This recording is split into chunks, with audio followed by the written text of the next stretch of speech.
Hello everyone, स्वागत है आप सभी का आपके अपने चैनल पढ़ के तो देख में। तो भाई हम पढ़ रहे हैं द्विघात समीकरण चैप्टर, और यहाँ पे लास्ट क्लास में हमने बताया था कि द्विघात समीकरण को हम किस प्रकार से हल कर सकते हैं गुणन खंडन विधि की सहायता से। आज हम दूसरी विधि की बात करेंगे जो कि हमारा पूर्ण वर्ग विधि। तो यह हमारा दूसरा विधि है। देखेंगे कि पूर्ण वर्ग विधि द्वारा हम किस प्रकार से द्विघात समीकरण को हल कर सकते हैं। ठीक है, तो यहाँ पे मैंने पिछले बार आपको बताया था कि तीन विधि हम पढ़ने वाले हैं। एक गुणन खंडन विधि पढ़ेंगे जो कि हमने पढ़ लिया, सेकंड आज पूर्ण वर्ग विधि पढ़ेंगे, और तीसरा हम पढ़ने वाले हैं द्विघात सूत्र। और जो द्विघात सूत्र है यह पूर्ण वर्ग विधि द्वारा ही आता है। तो आज हम पढ़ेंगे पूर्ण वर्ग विधि, पूर्ण वर्ग विधि, और पूर्ण वर्ग विधि की सहायता से ही हमें मिलता है हमारा द्विघात सूत्र। और यह जो द्विघात सूत्र है यह श्रीधराचार्य सूत्र के नाम से भी जाना जाता है, क्योंकि इसे बताया था श्रीधराचार्य नाम के गणितज्ञ ने।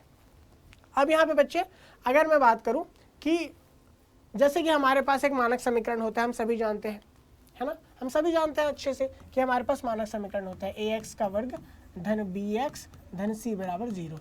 ये द्विघात समीकरण का मानक रूप होता है।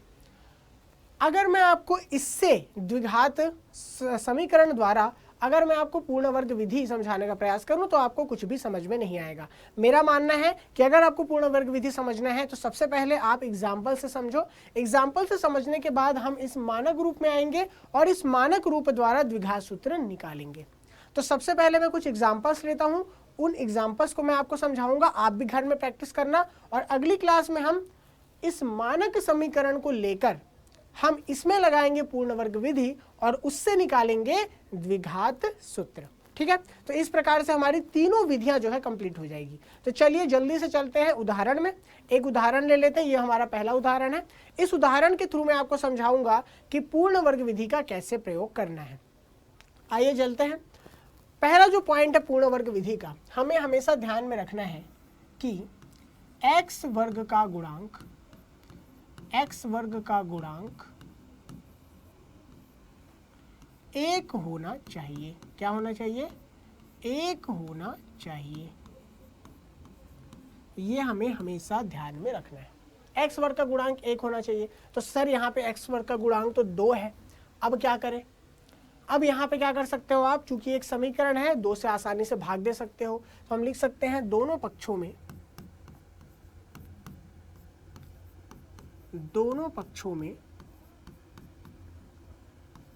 2 से भाग देने पर। ठीक है, दोनों पक्षों में हम 2 से भाग दे देंगे। तो यहां से क्या मिलेगा भाई हमको? चलो दोनों पक्षों में 2 से भाग दे के देखते हैं। 2x का वर्ग है, धन है हमारे पास 5x, और है हमारे पास ऋण 3/2 बराबर 0/2। सर आप इतना क्यों बटे कर रहे हो? हमको तो सीधे सीधे आ जाता है, सीधे सीधे भाग देंगे, हमको पता है, फिर भी मैं आपको बता देता हूँ भाई, कुछ बच्चों को कंफ्यूजन होता है। तो यहाँ पे देखो हर को अलग अलग लिख लेंगे। 2x का वर्ग बटे में 2 आ जाएगा, धन 5x बटे में 2 आ जाएगा, ऋण 3/2 आ जाएगा, बराबर 0/2। मतलब बच्चा जानता है क्या होता है, 0 होता है। बढ़ते हैं आगे। अब यहाँ से देखो 2 से 2 क्या हो जाएगा, कट जाएगा, क्या बचेगा? x का वर्ग बचेगा। यहाँ से क्या बचा? 5/2 x बच जाएगा। यहाँ से क्या बचा?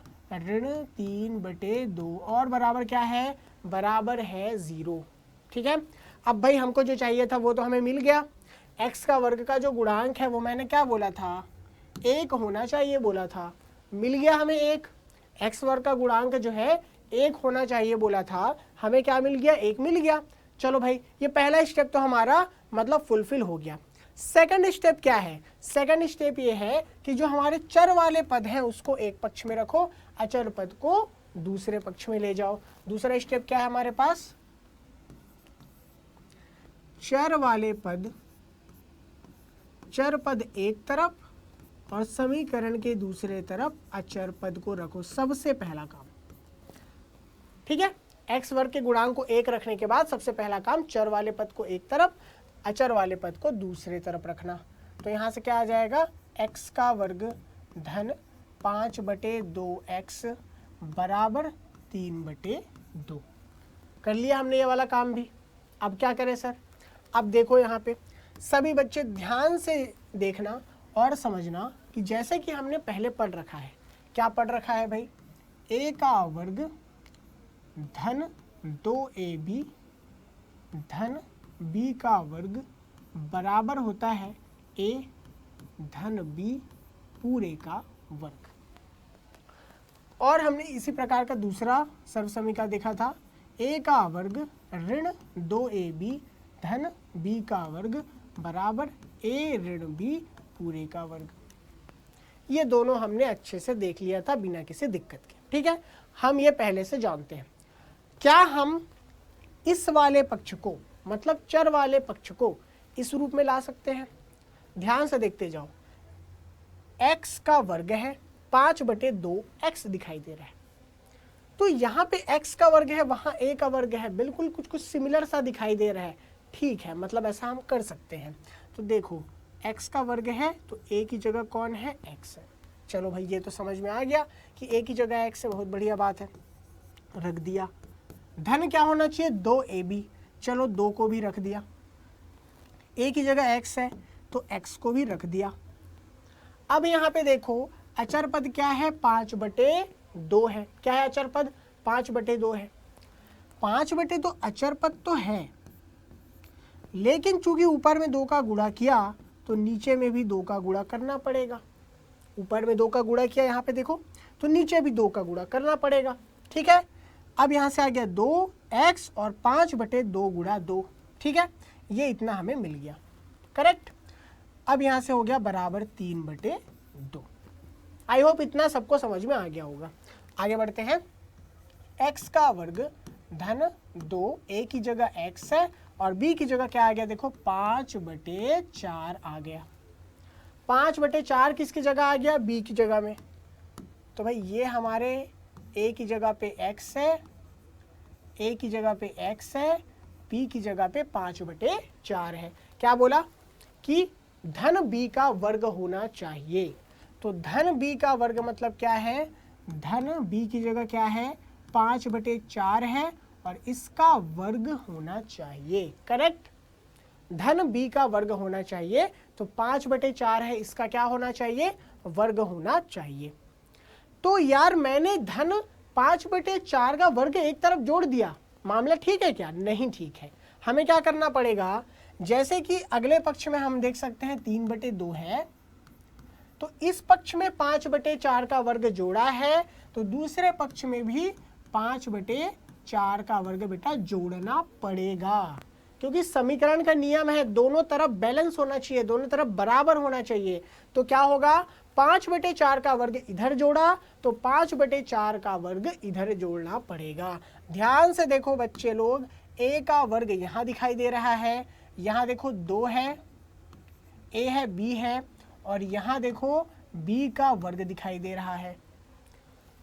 a का वर्ग धन 2ab धन b का वर्ग। क्या चमका? सबको क्लियर हुआ कि भाई a धन b पूरे का वर्ग लिख सकते हैं क्या? इस सर्व समीकरण से लिख सकते हैं। तो a धन b पूरे का वर्ग हम लिख देंगे, आगे इधर सॉल्व कर देंगे। कितना आ जाएगा? 3/2 धन 5 का वर्ग कितना? 25, 4 का वर्ग 16। बात क्लियर है सभी को? जल्दी से बता दो फटाफट से। ठीक है, तो यहां से देख सकते हो भाई, इसको हमने चेंज कर दिया, a धन b पूरे के वर्ग में बराबर 3/2 धन 25/16 आ गया। अब यहां से देख सकते हो x धन 5/4 पूरे का वर्ग बराबर, देखो यहाँ पे 2 और 16 का लघुत्तम समापवर्तक निकालोगे, बच्चे बच्चे को पता है 2 एकम 2 आ जाएगा। और देखो यहाँ पे 16 है, 2 से पूरा भाग देते जाओ तब भी ठीक है, 16 से भाग दे दो तब भी ठीक है। चलो भाई मैं पूरा देके दिखा देता हूँ आपको। 2 अट्ठे 16, 2 चौक 8, 2 दूनी 4 और 2 एकम 2, 2 2 2 2 2। कितने बार गुणा हो गया? 2 गुणा 2 4, दूनी 8, दूनी 16। चलो फटाफट से बताओ जल्दी से कितना आ रहा है ये, जल्दी से बताएंगे। यहाँ पे सॉरी, यहाँ पे 2 अट्ठे 16 ले लेना चाहिए था। क्या लेना चाहिए था? यहाँ पे 2 अट्ठे 16 ले लेना चाहिए था। तो इसको हम थोड़ा सा यहाँ पे करेक्ट कर देते हैं, ये थोड़ा सा करेक्ट कर देते हैं इसको। तो ये क्या हो जाएगा आपका 2 अट्ठे 16, 2 चौक 8, 2 दूनी 4 और यहाँ से 2 एकम 2 हो जाएगा। तो यहाँ से 2 दूनी 4, 4 दूनी 8, 8 दूनी 16 हमारे पास यहाँ से आ जाएगा। तो यहाँ पे क्या हो जाएगा हमारे पास 16 हमारे पास आ जाएगा। अब यहाँ से देखो 16 आ गया, 2 अट्ठे 16, तो 3 गुणा 8 धन 16 एकम 16, तो ये हो जाएगा आपका 25। तो यहाँ से देख सकते हो क्या आ जाएगा आपके पास x धन 5/4 पूरे का वर्ग बराबर 8 तिया 24 धन 25 बटे हमारे पास कितना आ जाएगा यहाँ से 16 निकल के आ जाएगा। अब यहाँ पर देखो 25 और 24 को हम यहाँ पे जोड़ देंगे तो आ जाएगा x धन 5/4 पूरे का वर्ग, यहाँ से आ जाएगा 49 बटे में 16। अब यहाँ से आप आसानी से दोनों पक्षों में वर्गमूल ले सकते हो। क्या करेंगे भाई, दोनों पक्षों में वर्गमूल लेंगे। वर्गमूल लेने पर, ठीक है, क्या करेंगे यहाँ पे वर्गमूल ले लेंगे। वर्गमूल करने पर, वर्गमूल करेंगे जैसे यहाँ पे हम देख सकते हैं, यहाँ से आ जाएगा x धन 5/4 और वर्गमूल लेंगे तो केवल हमारे पास जो वर्ग है वो क्या हो जाएगा, हट जाएगा, तो केवल घात में 1 बच जाएगा। दूसरे पक्ष में देखोगे क्या आ जाएगा, यहाँ से वर्गमूल में 49 और बटे में 16, ठीक है। अब यहाँ से देखो क्या आ जाएगा, x धन 5/4, ध्यान से देखो यहाँ पे भाई 49 का वर्गमूल धन ऋण 7 आ जाएगा, 16 का वर्गमूल धन ऋण 4 आ जाएगा। मतलब क्या मिलेगा, हमें मिल जाएगा 7 और बटे में 4 ऋणात्मक धनात्मक चिन्ह के साथ। दोनों चिन्ह आपको यहाँ पर देखने को मिल जाएंगे। अब यहाँ पे धन चिन्ह ले सकते हो और आप यहाँ पे ऋण चिन्ह भी ले सकते हो। धन चिन्ह लोगे तो x धन 5/4 बराबर 7/4 हो जाएगा और x धन 5/4 बराबर ऋण 7/4 हो जाएगा। हल करो, बहुत आसानी से हल हो जाएगा। x बराबर 7/4 ऋण 5/4, तो x बराबर यहाँ से क्या आ जाएगा, 7 में से 5 गया तो 2, 2/4 मतलब 1/2 आपके x का मान आएगा। x का मान देखो कितना आ गया, x का मान आ गया आपका 1/2। इसके बाद देखो ऋणात्मक चिन्ह के साथ देख लो, x बराबर ऋण 7/4 ऋण 5/4, तो x का मान कितना हो जाएगा, देखो यहाँ से 7 5 12, तो ऋण 12/4, तो कितना आ जाएगा हमारे पास ऋण 3 निकल के आ जाएगा। तो या फिर हमें x का मान क्या मिलेगा, मिल जाएगा ऋण 3। तो x के यहाँ पे 2 मान हमें देखने को मिल रहे हैं, 1/2 और ऋण 3। क्या इतना सभी बच्चों को क्लियर है? जल्दी से बताइए फटाफट से, तुरंत सभी बच्चे यहाँ पे करेंगे कमेंट, ठीक है, क्लियर है सभी बच्चों को। तो x के मान 1/2 और ऋण 3 यहाँ पे x के मान निकल के आ रहे हैं। कैसे निकाला हमने, पूर्ण वर्ग विधि लगाया। क्या किया भाई, सबसे पहले ये किया कि x वर्ग जो हमें दिखाई दे रहा है उसका गुणांक हम क्या कर रहे हैं, 1 कर रहे हैं। 2 से भाग देकर गुणांक 1 कर लिया। इसके बाद देखो चर वाले पदों को एक तरफ, अचर वाले पदों को दूसरे तरफ कर लिया, ठीक है। x का वर्ग दिखाई दे रहा है तो x को a की जगह मान लिया। तो यहाँ से हम देख सकते हैं a का वर्ग x का वर्ग है ना, 2ab हमको करना चाहिए था, तो 2 को सामने गुणा किया तो 2 को नीचे भी यहाँ गुणा करना पड़ेगा। तो 2 गुणा x गुणा 5/2 था, तो 5/2 गुणा 2 हो जाएगा। यहाँ से आप देख सकते हैं कि a के वर्ग की जगह x के वर्ग आ गया, 2ab की जगह 2x 5/4 आ गया। अब चूंकि b की जगह 5/4 है, हमने क्या किया, 5/4 का यहाँ पर वर्ग कर दिया। अब देखो 5 के 4 का वर्ग चूंकि हमने इस पक्ष में किया है तो दूसरे पक्ष में भी करना ही पड़ेगा, क्योंकि दोनों समीकरण को क्या करना है, बराबर रखना है, बैलेंस रखना है।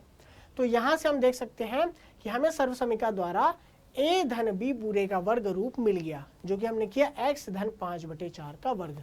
बाकी दूसरे तरफ के समीकरण को यहाँ पे हल कर लो और यहाँ पे देख सकते हैं आराम से 2 और 16 के बीच का लघुत्तम समापवर्तक निकाला था।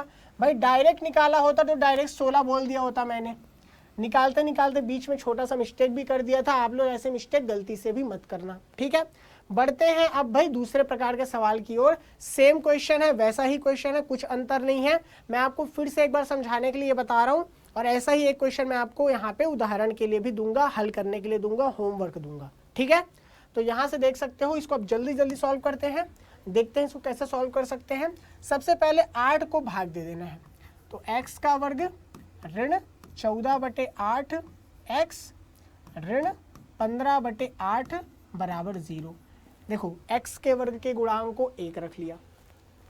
अब इसको हमें किस रूप में लाना है, 2ab वाले रूप में लाना है, तो 2 का इधर गुणा कर दिया, x को रहने दो, तो 14/8 गुणा 2 हो गया, करेक्ट। 2 का इधर गुणा किया, भाग भी करना पड़ेगा। 15/8 को दूसरे पक्ष में लेके जाना पड़ेगा, 15/8 को दूसरे पक्ष में लेके चल दिया, अचर पद को दूसरे पक्ष में ले गया, ठीक है। अब यहाँ से देखो भाग दे सकते हैं, 2 सत्ते 14 हो जाता है, तो 7/8 आ गया यहाँ से। तो अब क्या कर सकते हैं इसको, अब यहाँ से लिख सकते हैं x का वर्ग ऋण 2x गुणा 7/8 बराबर 15/8 है। यहाँ से अगर आप ध्यान से देखोगे तो a के वर्ग की जगह x का वर्ग है, a की जगह x, b की जगह 7/8 दिखाई दे रहा है। तो हमें क्या करना होगा, हमें ये करना होगा कि हमें लेना होगा x का वर्ग 2 गुणा a गुणा b धन b का वर्ग करते हैं, मतलब 7/8 का वर्ग कर देंगे। बेटा एक पक्ष में वर्ग किए हो तो दूसरे पक्ष में भी करना पड़ेगा, ठीक है। ये करना कभी मत भूलना, दूसरे पक्ष में भी हमें करना पड़ेगा। अब यहाँ से देखो, ये आपके पास आ गया कौन सा रूप, ये आ गया आपके पास a का वर्ग, यहाँ से आपके पास आ गया 2ab, यहाँ से आप देख सकते हैं b का वर्ग। तो भाई बहुत ही आसानी से आप कह सकते हो कि यहाँ से मिल रहा है आपको x ऋण 7/8 पूरे का वर्ग, और यहाँ से आपको मिल रहा है 15/8 धन 7 का वर्ग 49, 8 का वर्ग 64 बिना किसी दिक्कत के। चलो भाई, तो यहाँ से x ऋण 7/8 x ऋण 7/8 पूरे का वर्ग बराबर, यहाँ से क्या आ जाएगा देखो 64 और 8 है, लसाव निकालोगे 64 ही मिलेगा आपको। 8 से भाग दोगे 8 बार में जाएगा, 15 गुणा 8 हो जाएगा, फिर 64 से भाग दोगे तो यहाँ से 64 एकम 64 49 आ जाएगा। तो क्या आ जाएगा x ऋण 7/8 का वर्ग बराबर, यहाँ से आ जाएगा 64, 15 अट्ठे 120 धन 49, ठीक है। अब यहाँ से देख सकते हो आ जाएगा x ऋण 7/8 का वर्ग, ये हो गया आपका 169/64 बिना किसी दिक्कत के। क्लियर है। अब यहाँ से देख सकते हो आप, एक तरफ आपको पूर्ण वर्ग दिखाई दे रहा है, दूसरे तरफ आपको ये रूप 169/64 दिखाई दे रहा है। आपको क्या करना है, यहाँ पर सिंपली वर्गमूल लेने पर, वर्गमूल लेने पर, वर्गमूल लोगे तो यहाँ से देख सकते हो, वर्गमूल लोगे तो ये वर्ग जो है हट जाएगा, x ऋण 7/8 आ जाएगा, करेक्ट। इस पक्ष में वर्गमूल लोगे तो वर्गमूल में 169/64 आपको देखने को मिल जाएगा, ठीक है। अब यहाँ से हम देख सकते हैं x ऋण 7/8 बराबर, यह हो जाएगा धन ऋण वर्गमूल 169 मतलब 13 और 64 का वर्गमूल मतलब 8 यहाँ से हमें देखने को मिलेगा। भाई दोनों चिन्हों को ले लो एक एक करके, धन चिन्ह ले लो और ऋण चिन्ह भी ले लो। धन चिन्ह लिया, क्या आ जाएगा x ऋण 7/8 बराबर 13/8। इसी प्रकार से x ऋण 7/8 बराबर ऋण 13/8। यहाँ से देख सकते हैं x बराबर क्या आ जाएगा 13/8 धन 7/8, जोड़ेंगे 20/8 मिल जाएगा। ठीक है, हल करोगे तो क्या आ जाएगा यहाँ से 4 पंचे 20, ठीक है, 4 दूनी 8, 5/2 मिल गया। यहाँ से देखो x बराबर -13/8 और धन 7/8। ठीक है, क्या मिल जाएगा यहाँ से x बराबर -13 है और धन 7 है, तो यहाँ से कितना होता है भाई 7 6 13 होता है। यहाँ से मिल जाएगा आपको -6/8। 2 से भाग दे सकते हो, 2 तिया 6, 2 चौक 8 आपके सामने यहाँ से आ जाएगा। अब यहाँ से हम देख सकते हैं x का क्या क्या मान है। x का मान आपको मिल रहा है 5/4 और एक और मान मिल रहा है आपको जो कि है -3/4। ठीक है, तो यहाँ से हम देख सकते हैं पिछले वाले क्वेश्चन में हमने जो सर्वसमीका लिया था वो a धन b पूरे का वर्ग था। इस बार जो हमने सर्वसमीका लिया है वो a ऋण b पूरे का वर्ग है। तो दोनों सर्वसमीकाओं का प्रयोग करके 2 क्वेश्चंस मैंने आपको यहाँ पर बता दिए हैं। इस प्रकार से हम हल करते हैं पूर्ण वर्ग विधि को। एक क्वेश्चन आपके लिए है, ये क्वेश्चन आप सभी के लिए होमवर्क है। सभी बच्चे इसको सॉल्व करेंगे और मुझे शेयर कर देंगे जहाँ भी आप उससे जुड़े हुए हैं, चाहे तो इंस्टाग्राम पे, चाहे तो आप कर सकते हैं मेरे नंबर पे। इस नंबर पे मुझे कॉल कर लो, इस नंबर पे मुझे व्हाट्सएप में मैसेज कर लो। भाई कॉल नहीं करना, व्हाट्सएप पे मैसेज करना है 7000283150। व्हाट्सएप में मैसेज करना और अपना क्लास बताना कि मैं इस क्लास से हूँ। मैं उस क्लास के ग्रुप में आपको ऐड कर दूंगा। आप इंस्टाग्राम आईडी है, इस पे मुझे मैसेज करके भी बोल सकते हैं, kamesh.vaishnav। ठीक है, kamesh.vaishnav, इस पे भी आप मुझे मैसेज कर सकते हैं इंस्टाग्राम में। ठीक है, आप यहाँ से भी जुड़ सकते हैं। साथ ही साथ बेटा आपके 2 बजे जो क्लासेस चल रही हैं समर कैंप की, उस समर कैंप की जो क्लासेस हैं उसको भी आके आप सभी अटेंड करो। वहाँ आपको बहुत एक्साइटिंग चीज़ें सीखने को मिलती है। फ्रेंच क्लासेस होती है, मैथ के ट्रिक्स होते हैं, साइंस के एक्सपेरिमेंट्स होते हैं, फन एक्टिविटीज़ होती हैं। तो वहाँ भी आओ और ये समर का पूरा फ़ायदा उठाओ। ठीक है, तो बच्चे मिलते हैं फिर इसी प्रकार की अगली क्लास में। और अगली क्लास में क्या पढ़ने वाले हैं, अगली क्लास में बात करेंगे द्विघात सूत्र के बारे में। देखेंगे कि भाई द्विघात समीकरण के मानक रूप को हम पूर्ण वर्ग विधि द्वारा कैसे हल करके उससे द्विघात सूत्र प्राप्त कर सकते हैं, और इसके कुछ क्वेश्चंस भी कर लेंगे। ठीक है, तो भाई मिलते हैं अगली क्लास में, तब तक के लिए bye bye and thank you.